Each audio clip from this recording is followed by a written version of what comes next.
When a health guru who looks the model of health has a heart attack, social media lights up with speculation on what happened. Could it have been their diet, or is nature sometimes just random? When pondering the case of Biggest Loser trainer Bob Harper, I realized no one had collected the stories of how health influencers die to see if a pattern had emerged. So I decided to do it. In this episode, I'll tell you the stories behind the names that fascinate me, and end the episode with patterns that jump out at you once you see them as a group, instead of speculating about just one person. I've lined them up from the 30-somethings on the left all the way to the centenarians on the right. It gets pretty crowded past 80, as it should. Starting with the 30-somethings on the left that died way too young and tragically left behind young families, the curious thing is they all promoted the dietary theories of the Weston Price Foundation, which advocates a diet centered on full-fat animal foods like butter and cream. The oldest of the three was Stephen Byrnes, who wrote 4 books, like this one on heart disease. He died of a stroke around age 40. He wrote very hard-hitting essays that are still online on the myths and dangers of vegetarianism. The younger two died of liver and brain cancers. Moving on to the 50-somethings, you may wonder why Bob Harper is here, because he's not dead anymore. Dead anymore? What does that mean? He explains it in the book he wrote, In His Second Life. February 12th, 2017 is a day I don't remember at all, and a day I won't ever forget. I died that day in a gym in my New York neighborhood. Sounds dramatic, but it's very much a true story. What makes Bob so fascinating is he's living his second life on a completely different diet than he did in his first.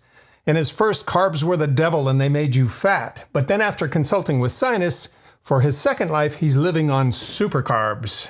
Then there's Jim Fixx, who believed that being in 4-hour marathon shape made you heart attack proof. That hypothesis took a big hit when he died of a heart attack while out running. He was an ex-overweight smoker, and my understanding from people who knew him is he wasn't focused on a healthy diet. Next is Charles Poliquin, the author of almost a dozen books about fitness and health like manly weight loss. For men who hate aerobics and carrot stick diets, finally, a weight loss program that melts the fat and spares the muscle. He was a revered strength coach and spoke to packed audiences. Soy is very bad for you. Yeah, and protein's something that you eat a lot of. I think there was a video that you recently posted about like you eat 2 to 3 kilograms of lean protein per day. Pretty much. Yeah. I really like yak.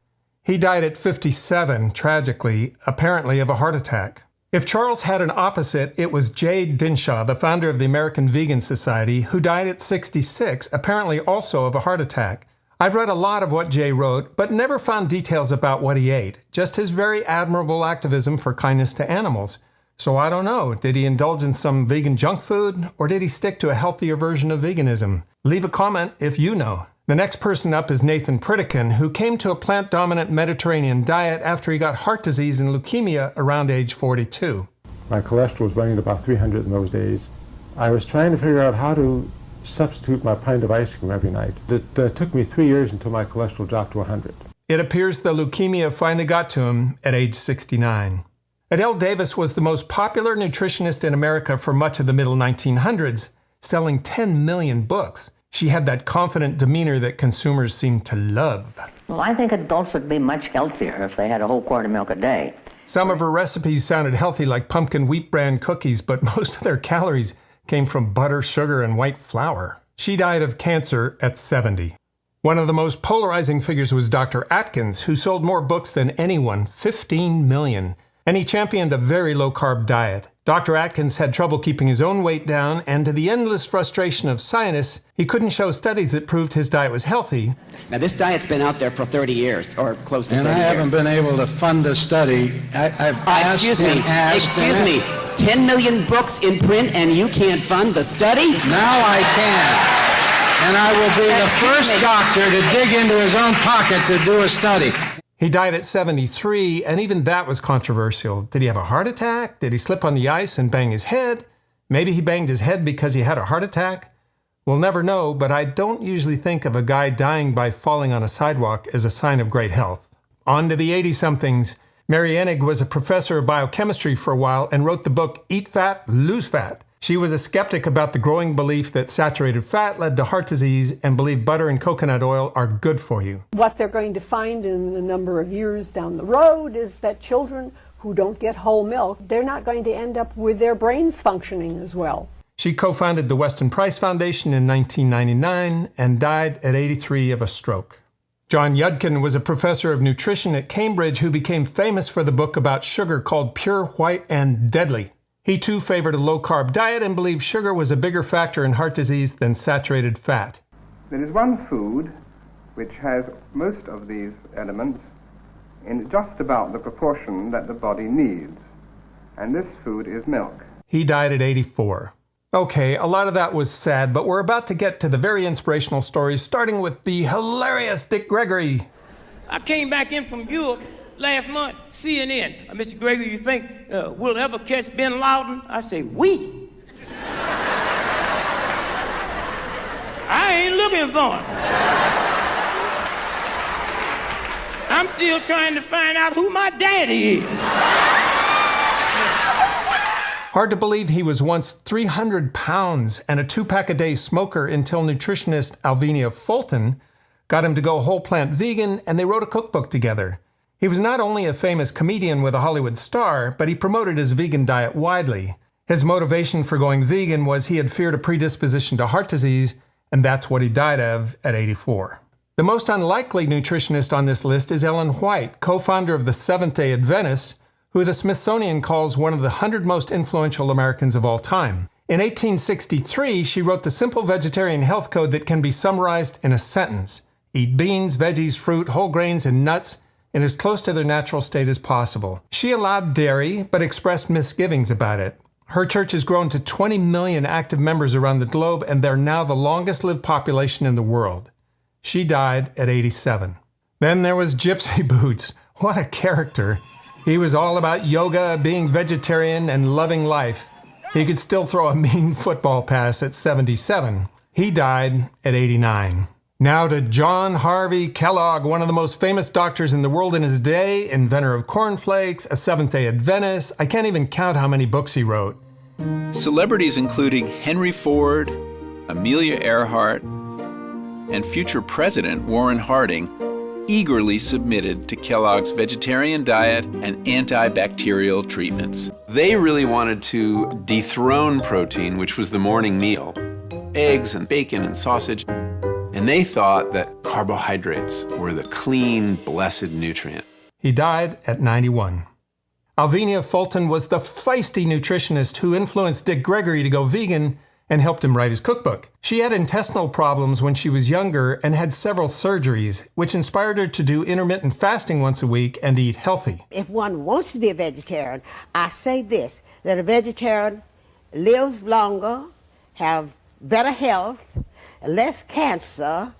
She lived to 92. Donald Watson was the founder of the British Vegan Society, and with his wife they coined the term vegan, which they shortened from vegetarian. He lived to 95 and apparently died of a heart attack. The great Jack LaLanne, who got me interested in nutrition when I caddied for him as a teen, was America's fitness and nutrition guru for something like 60 years. He would tell us if it came from a cow or a pig, don't eat it. He was all about the fruits and vegetables. He lived to 96. I'm going to go oldest to youngest with the centenarians, starting with the Chinese nutrition professor Zheng Ji, very famous in China, who worked as a professor until well past 100.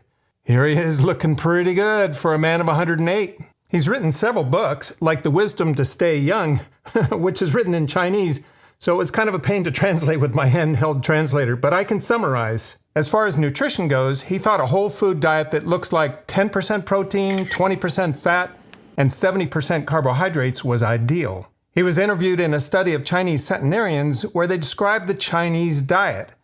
The main course is vegetables for all 3 meals, and they don't eat much dairy. When they surveyed the 878 centenarians in the study aged 100 to 117, the most popular food group by far was vegetables.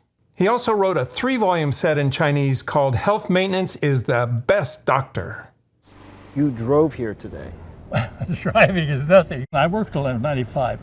Ellsworth Wareham was a heart surgeon until he was 95 and everyone's favorite great-grandpa, who was out mowing his lawn and promoting a healthy lifestyle well past 100.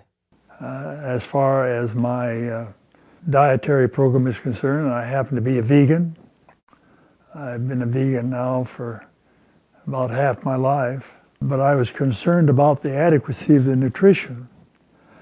And when I found out that I could get by taking a little vitamin B12, why, of course, I then became entirely vegan. What motivates you nowadays? I feel that I have to make a contribution. When I was doing surgery, I made it by operating. Now I try to make it by speaking about preventive medicine. Ellsworth lived to 104. Fred Kumerow was a professor of biosciences who spent 50 years raising awareness about trans fats. He didn't think cholesterol was a problem, and he ate an egg every day at breakfast. He believed in a balanced diet where you ate enough protein to repair cells, but not so much that it got used by the body for energy. I bought his book, and here's what a typical dinner looked like. Meat or fish prepared under the broiler, baked potato, some fresh or frozen vegetables, lettuce salad, fruit, a cup of tea. So if you eat what nutritionists consider a well-balanced diet, and don't eat too much fried foods, you might be able to eat some, but you can't eat too much of it. Then you'll never have to worry about heart disease. That's what I believe. Dr. Kumerow lived to 102. I saved the most famous and polarizing figure for last, Ancel Keys, the man who popularized the Mediterranean diet. The internet has decided he was an evil scientist who got the U.S. to panic about fat in the 80s. They blame him for the obesity crisis, who caused millions of deaths, all because of his massive, decades-long 7-country study.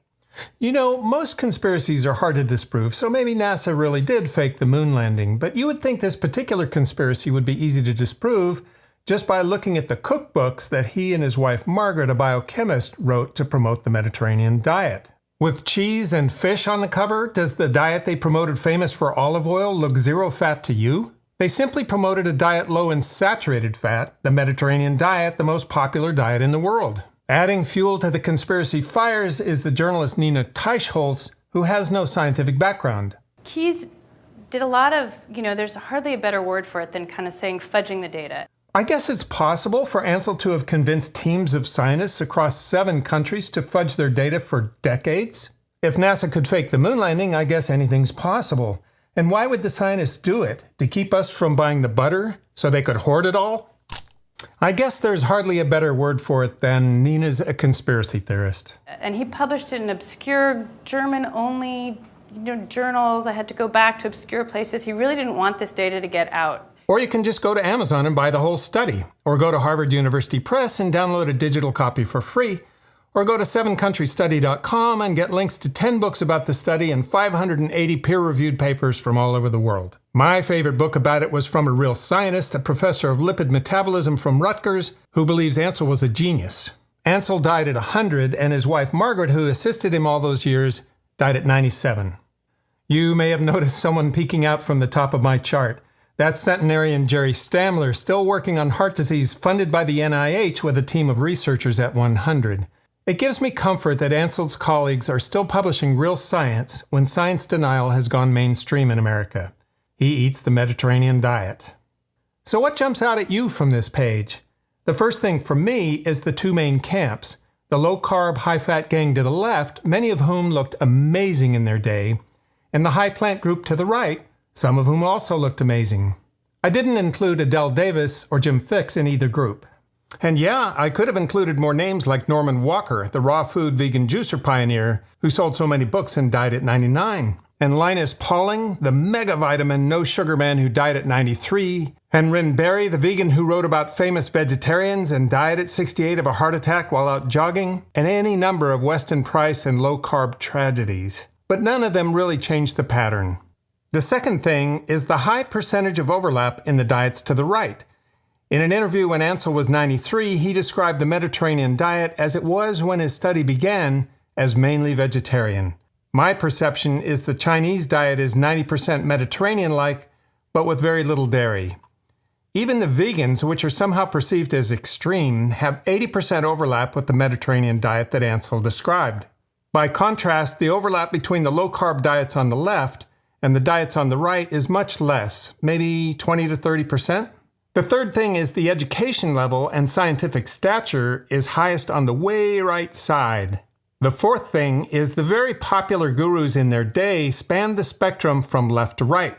I get the impression that what they had in common was they had some charisma. You know what I want you to do? Get up on your feet, give me a big smile. They spoke with great confidence. I'm not kidding you. If you really jump on this bandwagon, your body's gonna start burning fat like crazy. Okay. And they let you eat foods with mass appeal. For example, Ancel and Margaret had cheese and wine right on the cover of their cookbook. Okay, Chris, but who's still alive, still publishing and speaking, and has the stature of that far-right Colin? I'll let Ellsworth answer that question. This, as it says, is the most comprehensive study of nutrition ever conducted. How do you like that?